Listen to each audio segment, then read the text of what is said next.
नमस्कार, आप देख रहे हैं मिरर मीडिया। मैं हूं अनुपम कुमार और खबरों के दौर में आपका स्वागत है। स्टील सिटी थाना क्षेत्र के कोऑपरेटिव सोसाइटी स्थित मकान संख्या 192 ए में 11 मई को हुए 85 वर्षीय कलिका राय की हत्या मामले में नया मोड़ आ गया है। मृतक के बेटे विनय कुमार सिंह ने हत्या की उच्च स्तरीय जाँच की मांग की है। उन्होंने कहा कि हत्या में केवल गिरफ्तार महिला रूना देवी ही नहीं बल्कि उसके पूरे परिवार की भूमिका संदिग्ध है। रूना देवी हमारे घर में किराएदार थी और किराया मांगने पर कई बार धमकियां दे चुकी थी। विनय ने बताया कि रूना देवी ने हत्या की बात कबूल की है। उसकी निशानदेही पे लोढ़ा, खून से सनी नाइटी और मकान की चाबी भी बरामद हुई है। बावजूद इसके पुलिस की जांच अधूरी है और अन्य संलिप्त लोग अभी भी फरार हैं। उन्होंने कहा कि मेरे वृद्ध पिता पर झूठे आरोप लगाकर उनकी छवि को नुकसान पहुंचाया जा रहा है। उन्होंने साफ तौर पर दोहराया कि पुलिस जांच में चूक हो रही है और मामले की निष्पक्ष और गहन जांच जरूरी है। देखिए, वीके सिंह हमारे बोकारो सिविल ऑफिसर एसोसिएशन के सदस्य हैं और इनके परिवार के साथ जो जघन्य अपराध हुआ है, पूरा एसोसिएशन के साथ खड़ा है और जहां भी जरूरत पड़ेगी हम लोग इस केस को अंतिम तक निपटारे का प्रयास करेंगे। कानूनी लड़ाई हम बखूबी लड़ेंगे और मैं यही मांग करता हूं कि जो वस्तु स्थिति मैंने देखा है पूरे घर को घूमने के बाद, उससे स्पष्ट हो रहा है कि फर्दर जांच की जरूरत है। जो कल प्रेस कॉन्फ्रेंस किया गया है, वो प्रेस कॉन्फ्रेंस का जो आउटपुट दिया गया है वो सफिशिएंट नहीं है। फर्दर इसका इन्वेस्टिगेशन करना है। जो साक्ष्य उपलब्ध हैं, जो बता रहे हैं एक दूसरे को, हम चाहेंगे आप लोग भी आके देखिए, उसको उस एंगल से भी देखना है।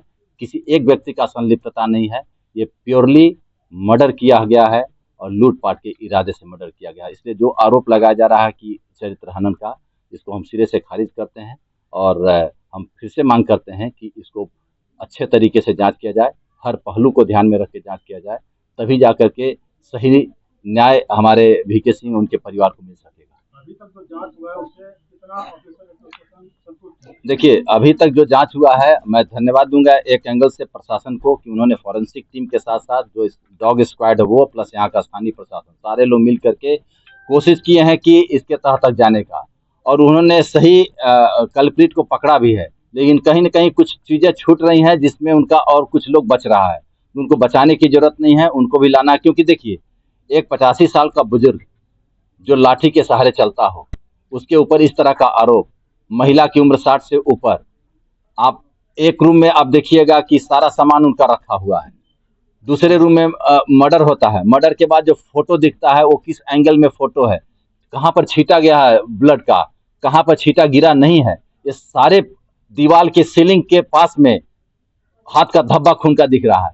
ये सारे पहलू जांच का विषय है। हमको यही कहना है, इस पे तत्परता से अच्छे तरीके से जांच की जाए और जो सही हो वो लेके आया जाए हमारे सामने, हम उसको मानने के लिए स्वीकार है। लेकिन जांच सही होनी चाहिए और किसी को बचाना नहीं। हमारे फादर का मर्डर जो हुआ था 9 तारीख की रात को, उसी के संबंध में हमने प्रेस कॉन्फ्रेंस रखा है और डिटेल्स के रूप में आपको मैं पढ़ के सुनाता हूं जो मैं बोलना चाहता हूं। दिनांक 9/5/25 की रात्रि में मेरे पिता श्री कालिका राय के साथ रूना देवी पति नवल ठाकुर एवं उसके परिवार के अन्य सदस्यों द्वारा जघन्य हत्या कर नकदी के साथ साथ अन्य कई कीमती सामानों की लूटपाट की गई। पुलिस ने जो प्रेस कॉन्फ्रेंस 13/5/2025 को किया था, उससे स्पष्ट होता है कि उसके परिवार के सदस्यों को बचाया जा रहा है, जबकि घर में उपलब्ध साक्ष्यों से स्पष्ट है कि परिवार के लोग मिल करके मेरे पिता की हत्या किए हैं। पुलिस अभी तक हमारे परिवार के सदस्यों को घटनास्थल पर जाने की अनुमति नहीं दी। आज भी घर का मुख्य दरवाजा बंद करके रखा गया है।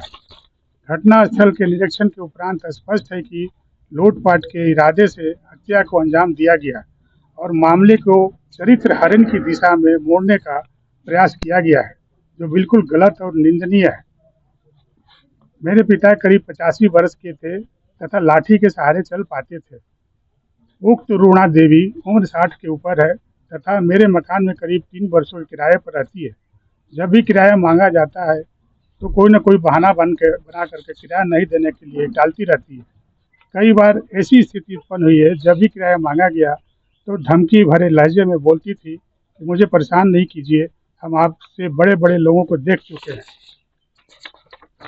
मेरे घर में मेरे छोटे भाई पत्नी और बच्चे के साथ नियमित रूप से रहते हैं, उनके साथ रहते हैं थे।